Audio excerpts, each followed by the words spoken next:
हसत हवे महंगाई हसत हवे महंगाई रोवत हवे किसान, तय पानी गिरा भगवान, तय पानी गिरा भगवान, तय पानी गिरा भगवान। कार्यक्रम के दिखैया छत्तीसगढ़ के जम्मू किसान भाई बहनी हो, तुहर मन के स्वागत है। संगवारी हो सही बात है, हमारे इधर मानसून थोकिन देरी हो गया है और मानसून के देरी होए से हमारे जो सियारी के फसल है तेन पछुआवत जाते, नुकसान होए घलो डर लगत है। ओकरे सेती आज हम दलहन और तिलहन के फसल कैसे ले जाए यही विषय में जानकारी देबो। काबर के दलहन और तिलहन के तैयारी को हम अभी से कर लेबो और फसल लगाबो तो निश्चित रूप से हमारे जो सियारी के नुकसान है तेनों में पूरा हो सकत है। संगी हो ये विषय में हमारे मेरे विशेषज्ञ के रूप में राजेश चौकसे जी और संदीप शर्मा जी यहाँ पधारे हुए, आप मन के स्वागत है, जय जोहार है। और संगवारी तुमन जाना था आज के तुमन चाहा तो मैं सीधा दलहन और तिलहन फसल से संबंधित कुछ भी प्रकार के जो सवाल है सीधा कर सकता था। और फोन नंबर तुम्हारा मैं टोल फ्री नंबर जेमा पैसा लगा नहीं तुम्हारे एक बार बता देता हूँ, 1800-233-9418 यही नंबर में तुमन आज के विषय संबंधित कुछ भी सवाल शुरू कर सकता तो आवा संगवारी हो जानकारी हम पर शुरू करें। तो संदीप शर्मा जी, हम सबसे पहले आपसे जानना चाहबो कि हमारे जो छत्तीसगढ़ यहाँ कौन कौन प्रकार के दलहन और तिलहन के फसल लगाया जा सकत है और एक से हमारे किसान भाई मतलब का फायदा हुई। सबसे पहले सभी किसान भाइयों को मेरा जय जोहार। छत्तीसगढ़ जो हमारा है इसमें हम सभी प्रकार के लगभग दलहनी तिलहनी फसलों की खेती कर सकते हैं। जी जी। जैसा कि हम बात करते हैं दलहनी फसलों के बारे में तो मुख्य रूप से अरहर की खेती हो गई, मूंग की खेती हो गई, उड़द की खेती हो गई। और तिलहनी की बात करें तो तिल हो गया, मूंगफली हो गई और बहुत से जिलों में हम सोयाबीन की खेती करते हैं। जी जी। अब रही बात जो दलहनी फसलें और तिलहनी फसलों लगाने से क्या क्या फायदे हैं। जी जी। तो दलहनी फसल जब हम लगाते हैं तो उससे उनके जो जड़ों में जो गांठों में जो राइजोबियम पाया जाता है वो मृदा के वायुमंडल से अच्छा नाइट्रोजन का स्थिरीकरण करते हैं, जिससे की वजह से कि उसमें खाद हम दलहनी फसलों को कम देते हैं। साथ ही साथ खरपतवार का नियंत्रण हो जाता है।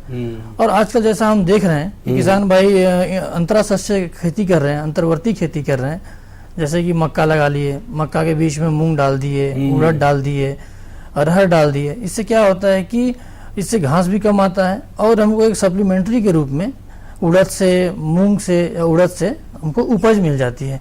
साथ ही साथ मुख्य फसल से तो मिलता ही है उपज और गौण फसल से हमको मिल जाती है। दूसरी बात तिलहन की बात करें तो सोयाबीन तिलहन में आता है। सोयाबीन एक ऐसी क्रॉप है जिसको मैजिक क्रॉप भी बोला जाता है, जिसमें तेल के लिए और प्रोटीन के लिए दोनों के लिए मुख्य रूप से उसको पाया जाता है। तो सोयाबीन में हम जनरली देखेंगे तो 40% तक प्रोटीन पाया जाता है और 25% तक ऑयल पाया जाता है।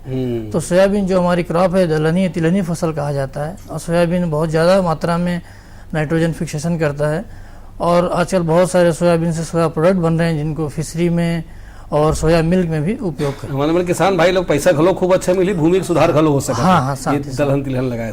अच्छा चौकसे जी, आपसे मैं जानना चाहबो कि एक पहले एक किसान भाई फोन कर लेते। हाँ हेलो। हाँ राम राम। राम राम भैया, कौन बोला था? मैं अंबिकापुर में दीपक शुक्ला। अरे शुक्ला जी, आपके बहुत बहुत स्वागत है, जय जोहार। जय जोहार जय जोहार। पूछा भाई, क्या पूछना चाहता? मैं पूछना चाह रहे हैं कि सरगुजा में दलहनी फसल में कौन किस्म के लगाए पर फायदा हुई है? किस्म सरगुजा जिला पर। हाँ आप बता दो। हाँ, सरगुजा जिले में अगर हम अरहर की फसल लगा रहे हैं तो अरहर के लिए राजीव लोचन किस्म है जो अच्छी है। अगर उकटा की समस्या अगर आपके खेतों में तो है तो आप आशा किस्म आती है अरहर की, आप उसको लगा सकते हैं। अगर आप तिलहनी की बात करें तो रामतिल की 15 अगस्त के आसपास बुवाई होती है। अगर रामतिल लगा रहे हैं तो JNC 6 और JNC 9। जी जी। हाँ, दो किस्म हैं। ये चारों नाम लेकर बता दो। रामतिल के लिए JNC 6 और JNC 9। जी जी। और अरहर की राजीव लोचन और आशा। जी जी। मूंग की अगर अपन बात करें तो मूंग में है पूसा विशाल, क्योंकि इसकी जो फलियां वो एक साथ माने पक जाती हैं, जिससे कि किसान को नुकसान नहीं होता। अच्छा, अब हमारे जो दलहन तिलहन हमारे किसान भाई छत्तीसगढ़ में लगाना चाहते हैं वो ना भूमि के चुनाव कैसे करें और भूमि की तैयारी कैसे करें, लगाए की पहली कैसे जमीन तैयार करें? दलहन और तिलहन की जो फसल होती है उसमें उसकी खेती हम सभी प्रकार की भूमि में कर सकते हैं। जी जी जी। और जो तैयारी है, क्योंकि हमारे छत्तीसगढ़ में जो मिट्टी पाई जाती है भाटा, डोरसा, मठासी, कनार, चारों प्रकार की हमारे छत्तीसगढ़ में मिट्टी पाई जाती है। तो जब भी हम किसी फसल की बुवाई करते हैं तो सबसे पहले खेत की तैयारी की बात आती है। जी जी। तो ग्रीष्म काल में एक अच्छी गहरी जुताई कर हमको खेत को छोड़ देना चाहिए जिससे कि खेत में जो खरपतवार के बीज रहते हैं, कीड़े या बीमारी के जो अवशेष रहते हैं वो खत्म हो जाते जी। हैं। उसके बाद 2-3 जुताई करके हमको खेत को पाटा लगाकर समतल बना लेना चाहिए। जी। फिर उसके बाद हमको बुवाई करना चाहिए। जी जी, तो एक किसान भाई फोन पे ले लें। हाँ, हेलो। हाँ नमस्कार सर। नमस्कार योगेश भाई। हाँ भैया, मैं योगेश जानवे हाँ। युवा बांधा तुम्हें तरह। बिल्कुल, आपके स्वागत है, जय जोहार है, पूछो।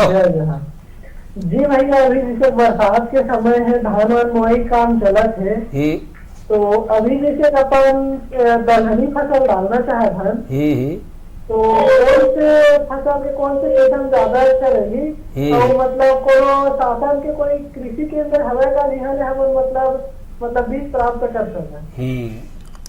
उनका ये है कि बीज मिल सकत है का, या ये समय में कोई दलहन तिलहन की खेती? अभी किसान भाई को हम बोलेंगे कि उड़द की खेती के लिए उपयुक्त समय है। हाँ। तो उड़द की खेती वो करें उसके लिए। और अभी हमारे नज़दीकी जो कृषि विभाग है या ब्लॉक ऑफिस है, वहाँ से बीज उनको अच्छी वैरायटी का मिल सकता है। कुछ नाम है मूंग के लिए बढ़िया कोई बीज? मूंग के लिए बात करें तो वहाँ पूसा विशाल अभी अवेलेबल है। पूसा विशाल है, फिर हम मूंग है और पैरी मूंग है। इसकी खेती हम करें तो इससे ज़्यादा से ज़्यादा लाभ होगा। हाँ। और मैं किसान भाइयों को एक संदेश भी देना चाहूँगा मूंग के बारे में कि इसमें एलोवियन मोजेक जो होता है बीमारी बहुतायत मात्रा में होता है। तो इसके लिए जो संवेदनशील वैरायटी है या निरोधक वैरायटी है, तो पंथ्यू 30 हो गया, जेयू 3 हो गया, इसका अगर हम उपयोग करें तो हमको एलोवियन मोजेक से छुटकारा मिल जाएगा। जी जी। हाँ, तो आप भूमि तैयारी में बताओ, तो पहले गहरी जुताई कर लें, कुछ दिन छोड़ दें, उसके बाद गहरी जुताई करके हम उसको छोड़ देते हैं। गर्मी में जो तेज धूप जब पड़ती है तो हमारे खेत में कीड़े और बीमारी खत्म हो जाते हैं। उसके बाद जब बरसात आती है, फसल बुवाई का समय आता है, क्योंकि जब भी हम फसलों की बुवाई करते हैं खरीफ की, तो ये 15 जून के बाद ही करते हैं, 15 जून से जुलाई का महीना। तो इस समय हम जब पहला पानी गिरता है, उसके बाद 2-3 बार जुताई करके खेत में पाटा लगाकर समतल बना लेते हैं। अगर हमारे खेत में कहीं कोई दीमक की समस्या है तो क्लोरोपाइरीफास पाउडर आता है, 10 किलोग्राम प्रति हेक्टेयर के हिसाब से खेत में समान मात्रा में बिखेर के हमको खेत को पाटा लगाकर समतल बना लेते हैं, तो दीमक की समस्या से भी हम छुटकारा पा जाते हैं। कोई खातू डालना चाहिए थोड़ा बहुत? हाँ, अगर जिन किसान भाइयों के पास कार्बनिक खाद है, जैसे गोबर की खाद हुई, केचुआ की खाद हुई या मुर्गी की खाद हुई, तो वो जब खेत की जो आखिरी जुताई करता है उसके पहले खेत में समान रूप से बिखेर के फिर हमको जुताई करके पाटा लगाते हैं, जिससे कि जो खाद है वो हमारी मिट्टी में फसल बुवाई के पहले ही मिल जाती है। जी जी, एक किसान भाई फोन है, ले ली। हाँ, हेलो। हाँ सर, मैं अलीशापुर से बोल रहा हूँ। हाँ हाँ, बिल्कुल स्वागत है आपका। आप कौन बोल रहे हैं? राम जोहार। राम जोहार जी, जय जोहार आपको। हाँ, तो सर मैं ये पूछना चाह रहा हूँ, जो इस साल बारिश को जो मौसम अनुकूल नहीं है। हाँ जी, क्या? और इस साल बारिश भी कम हो रही है, ना के बराबर चल रहा है। जी जी जी।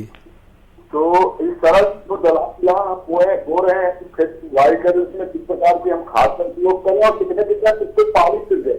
जी, वो अभी अगर कि हम दलहन तिलहन लगाना चाहें तो कौन कौन प्रकार की खाद का उपयोग कर सकते हैं और बीज अच्छा क्या हो सकता है, ऐसे ही जानना चाहते हैं। अगर हम दलहन तिलहन की फसल की बुवाई कर रहे हैं तो इसके लिए जो नाइट्रोजन की मात्रा होती है दलहनी फसल में बहुत कम मात्रा में आवश्यकता होती है। तो 15 से 20 किलोग्राम नाइट्रोजन, 45 से 50 किलोग्राम फास्फोरस और 15 से 20 किलोग्राम पोटास प्रति हेक्टेयर की दर से हमें खेत में देना चाहिए। और ये खाद जो है डीएपी या एनपीके के माध्यम से हम हमारे खेतों में दे सकते हैं। अभी उमन लगे अमन दे सकते हैं। हाँ हाँ। अच्छा शर्मा जी, हम आपसे जानना चाहते हैं कि दलहन और तिलहन की जो फसल है ओखर लगाए के उपयुक्त समय का है और बीज के जो मात्रा है हेक्टेयर के हिसाब से कद का होना चाहिए? दलहनी और तिलहनी लगाने का उपयुक्त समय अपना 15 जून से 15 जुलाई तक है जी। क्योंकि अभी वर्षा भी काफी लेट हो रहा है, तो हम उसको 15 अगस्त तक भी लगा सकते हैं। अच्छा। अगर हम बीज के बारे में बात करें, बीज की मात्रा के बारे में, तो अरहर के लिए हम 20 किलोग्राम प्रति हेक्टेयर के हिसाब से बुआई कर सकते हैं। राहर लब 20 किलोग्राम 20 किलोग्राम जी। और मूंग और उड़द की बात करें तो 15 से 20 किलोग्राम प्रति हेक्टेयर बुआई हम कर सकते हैं। अगर हम साथ ही तिलहनी फसलों के बारे में अगर बात करते हैं तो सोयाबीन के लिए 75 से 80 किलोग्राम ले सकते हैं जी। तिल की बात करते हैं तो 4 से 5 किलोग्राम। अच्छा। और अगर हम मूंगफली की बात करते हैं तो 100 से 120 किलोग्राम प्रति हेक्टेयर की दर से ले सकते हैं। तो ये ऐसे बीजोपचार, किसान भाई फोन है, तेरा ले फिर आगे बढ़ा हुआ। हाँ, हेलो। हाँ नमस्कार सर। नमस्कार भैया, कौन बोला था? मैं उमेश अंबिकापुर से। हाँ जी उमेश जी, आपके स्वागत है, जय जोहार। हाँ, पूछो क्या पूछना चाहते हो? मैं उड़द का लगाया था दाल में, हाँ तो सर उसमें कीट लग रहा है, तो उसके लिए सर कोई उपाय? हाँ, कीट लग रहा है, कहा थे कीट। कौन सा कीड़ा है किसान भाई? हेलो। हाँ हेलो, कौन सा कीड़ा है वो? उसमें पत्ती को छेद छेद कर दे रहा है क्या? जी। हाँ, तो उसमें आप क्लोरोपाइरीफास दवाई आता है, जी। उसको 1.5 से 2 ml 1 लीटर पानी में मिला के स्प्रे करेंगे तो उससे आपको निजात मिल जाएगा। जी, तो हमारे किसान भाई उत्तर मिल गई सही। अच्छा, ये बीजोपचार करे से भी का कीटाणु में नहीं लगाया जी, कुछ अगर फायदा होते का तो बीजोपचार करना चाहिए, कैसे करना चाहिए ये ला बताओ थोड़ा। बीज उपचार बहुत महत्वपूर्ण प्रश्न आपने पूछा कि जो दलहनी हमारी फसल है तो इनमें एक बीमारी आती है उकटा रोग।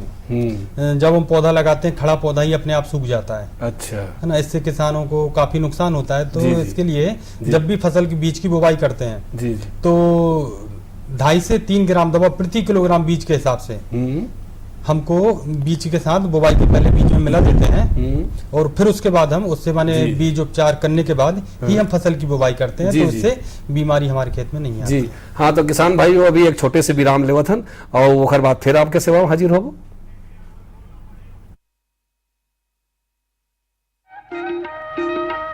ये लो और बताओ। बस। अरे ये क्या भैया जी, बस इतनी सी रासायनिक खाद? किसानी छोड़ रहे हो क्या? किसानी नहीं, नादानी छोड़ रहे हैं। मिट्टी की जांच कराई है, अब तो लाला जी जितनी जरूरत है उतने ही उर्वरक खेत में डालेंगे। हाँ, किसान भाई आज ही अपने जिले की नजदीकी भूमि परीक्षण प्रयोगशाला में मिट्टी की जांच जरूर करवाएं और मिट्टी में पोषक तत्व, नमी व पौधे के विकास को देखते हुए केवल जरूरत के अनुसार ही पोषक तत्व डालें। और हाँ, मिट्टी में गंधक, जस्ता, बोरोन जैसे सूक्ष्म पोषक तत्वों का पता लगाना भी न भूलें। उर्वरक और जैविक खाद के सही उपयोग से भूमि का उपजाऊपन बनाए रखें, उत्पादकता बढ़ाएं, खर्चा घटाएं और बहुमूल्य विदेशी मुद्रा बचाने में भी सहयोग दें। और हाँ, धीमी गति से नाइट्रोजन उपलब्ध कराने वाले उर्वरकों जैसे नीम लेपित यूरिया को प्राथमिकता दें और यूरिया का पत्तों पर छिड़काव करें। अरे वाह, तू तो सचमुच समझदार हो गया रे। अधिक जानकारी के लिए संपर्क करें जिला कृषि अधिकारी या किसान कॉल सेंटर।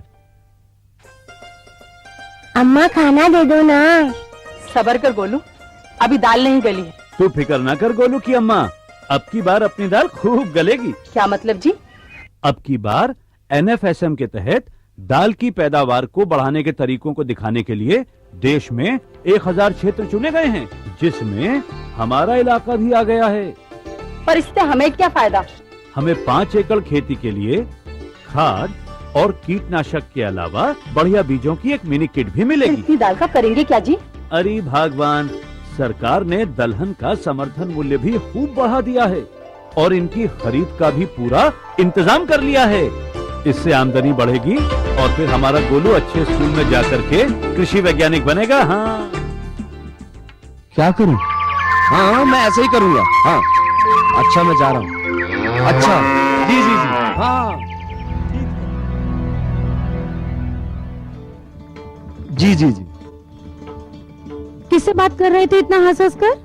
किसान कॉल सेंटर, विशेषज्ञ से खेती के बारे में सलाह ले रहा था। सुबह भी रात को भी? किसान कॉल सेंटर सुबह 6 बजे से रात को 10 बजे तक खुलता है। रविवार को भी? हाँ भाई, साल के 365 दिन खुलता है। और इतना फोन का बिल कौन भरेगा? अरे किसान कॉल सेंटर की सेवा मुफ्त है। पर तुम ये सब क्यों पूछ रही हो? मैं तो कुछ और ही समझी थी। किसान भाई, कृषि संबंधित समस्याओं का अपनी भाषा में तुरंत समाधान पाने के लिए पूरे भारत में किसी भी फोन से राष्ट्रीय हेल्पलाइन नंबर 1800-1801-551 पर संपर्क करें। किसानों का दोस्त किसान कॉल सेंटर।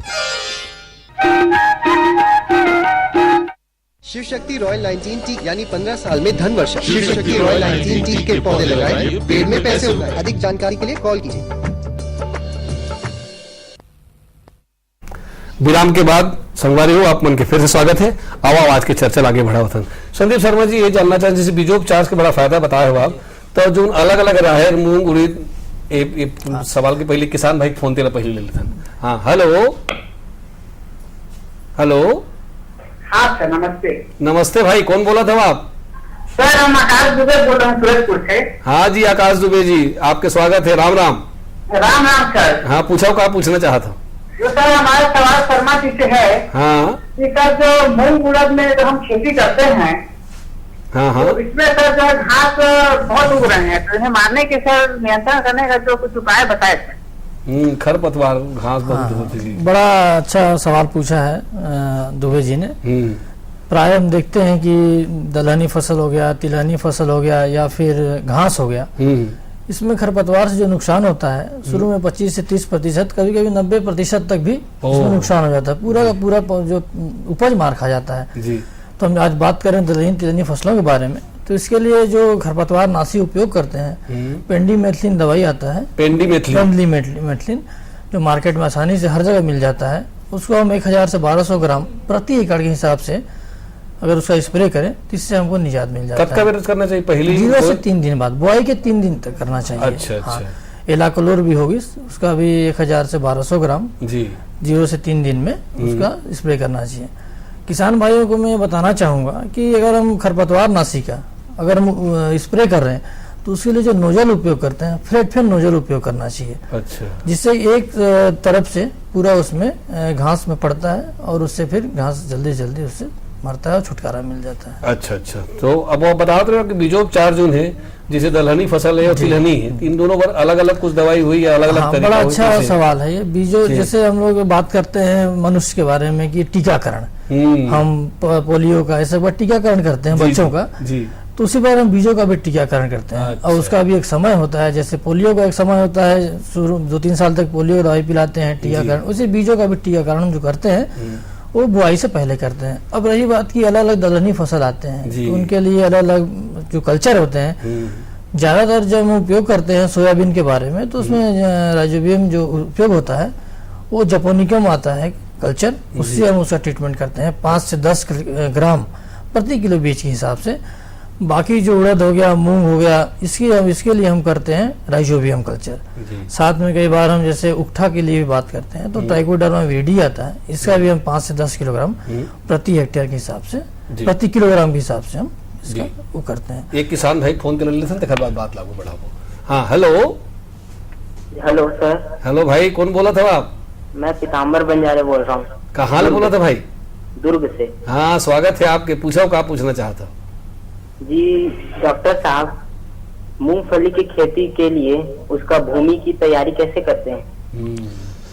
बहुत अच्छा प्रश्न है आपका। मूंगफली की खेती के लिए सबसे पहले आप 2-3 बार खेत की जुताई करें, जिससे कि आपकी जो खेत की मिट्टी है वो अच्छी पुलखर हो जाए, क्योंकि मूंगफली की जो उत्पादन होता है वो जो हमको जमीन के अंदर ही उसके जो उससे हमको प्राप्त होता है। तो भूमि की तैयारी हमको ऐसे करना है कि आपके खेत की मिट्टी अच्छी पुलखर रहे, तो इसके लिए 2-3 बार खेत की अच्छी जुताई कर लें।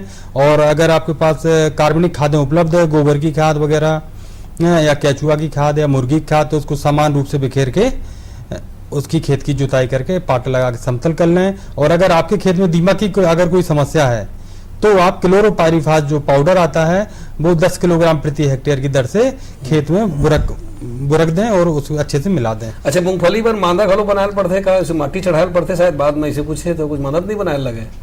नहीं, मांदा बनाने की वजह आवश्यकता नहीं होती। अगर आपके खेत में अगर आप अधिक वर्षा हो रही है या पानी का निकास सही नहीं है, तो आप खेत की जब निंदाई गुड़ाई हम करते हैं उस समय हल्का सा मिट्टी उसके ऊपर चढ़ा देते हैं, जिससे कि पानी भी आराम से निकल जाता है और खेत में पानी नहीं भरता। अगर खेत में पानी भरेगा तो हमारी फसल को नुकसान होगा।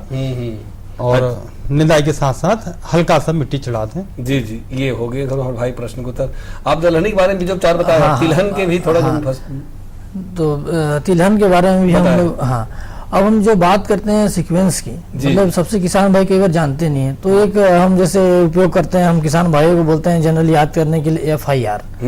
FIR का मतलब होता है सबसे पहले किसान भाई फंजीसाइड मतलब फफूंद नाशक से उपचार करें। अच्छा। इसके बाद इंसेक्टिसाइड कीटनाशक से उपचार करें, फिर राइजोबियम से उपचार करें। जी। ऐसा नहीं है कि पहले राइजोबियम से उपचार कर दिए दलहनी तिलहनी फसलों का और बाद में फंजीसाइड से कर रहे हैं इंसेक्टिसाइड। उससे क्या होता है, राइजोबियम कल्चर में जो जीवाणु होते हैं छोटे छोटे बारीक बारीक, वो इंसेक्टिसाइड और फफूंदनाशक से फंजीसाइड से मर जाते हैं। अच्छा। तो वो फायदा नहीं करता। ये उपचार का तरीका क्या होना चाहिए? हाँ, तो सबसे पहले हम उपचार करेंगे फंजीसाइड से, फिर इंसेक्टिसाइड से और फिर राइजोबियम से उपचार करना है। तो हम बीज की जो मात्रा के अनुसार 2.5 से 3 ग्राम प्रति किलो बीज हिसाब से हम उपयोग करते हैं। अब जिसमें हम बुआई करना है, मान लीजिए बुआई करने समय हम एक पात्र ले लेते हैं, कुछ तगाड़ी या जैसे भी किसान जिसके पास जो भी है, उसमें हम बीज को डाल देते हैं और थोड़ा सा पानी वगैरह छीट के दवाई को मिला देते हैं। दवाई मिलाने से पहले हाथ में ग्लोव्स पहन लेते हैं और मिला के फिर 15 से 20 मिनट बाद इसको हम राइजोबियम में करते हैं तो छाया में सुखा देते हैं 15 से 20 मिनट तक, आधे घंटे तक। इसके बाद फिर उस खेत में बुआई करते हैं। मतलब दवाई तेमा बीजा में चटक जाना चाहिए। हाँ, चपक जाना चाहिए। कई किसान घलो मन थोड़ा सीरा भी मिला देते हैं तो भी चिपक के फिर बुआई। जी जी। अच्छा, अगर बोए के तरीका का होते दलहन तिल्ली फसल की, तो बोए जो ढंग है वो कैसे, हमारे कभी लोग नार देते हैं तो कैसे ढंग से बोए हमारे किसान? हाँ, सब ये जो बात करते हैं जनरली किसान जो समझता है छिटकावा विधि, किसान के मन में समा गया है छिटकावा, वो लाइन से नहीं बोना चाहता। जी जी। और जो जमाने से उनको लगता है कि जब चले आ रही प्रथा उसको मेंटेन रखें तो छिटका बोलते हैं। छिटका बोलने से हाँ, उससे नुकसान बहुत होता है। पहले बात करें तो बीज की मात्रा बहुत ज्यादा चले जाती है। दूसरी चीज की एक जगह बीज बहुत ज्यादा गिर जाता है, कहीं पे नहीं गिरता, कहीं पे बहुत ज्यादा हो जाता है, फिर इन कीड़े मकोड़े भी बहुत ज्यादा लगते हैं।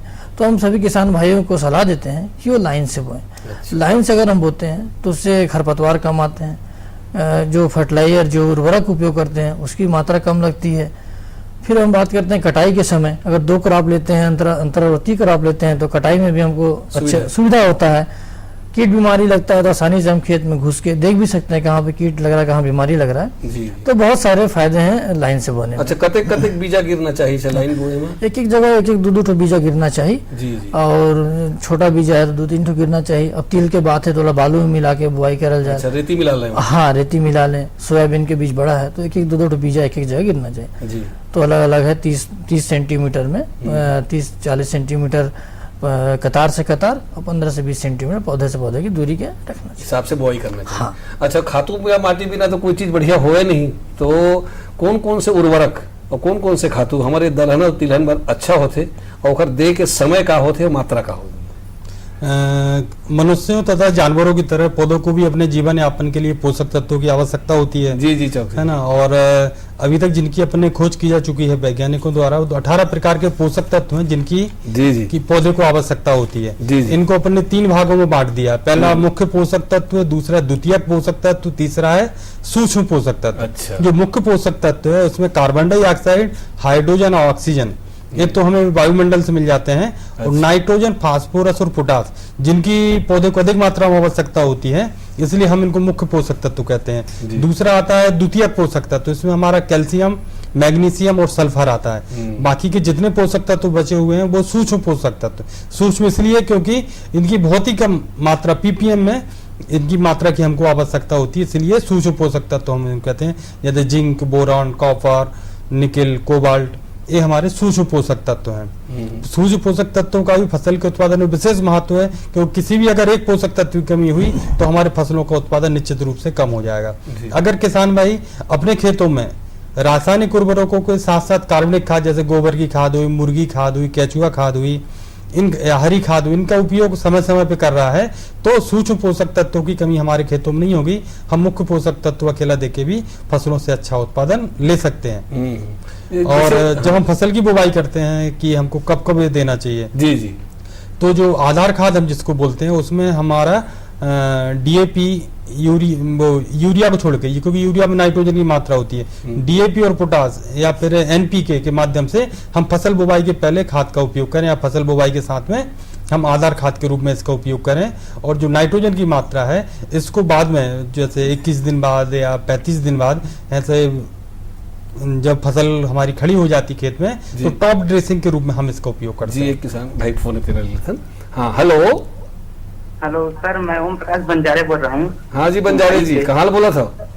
कुम्हारी से बोल रहा हूँ सर जी। हाँ जी जी, पूछिए क्या पूछा चाहता हूँ? सर, मैं सोयाबीन का खेती करना चाहता हूँ कि उसको भूमि को किस प्रकार से हम लोग अच्छा बना सकते हैं और कितने कितने अंतराल में पानी डालना चाहिए जिससे फसल का पैदावार अच्छा हो?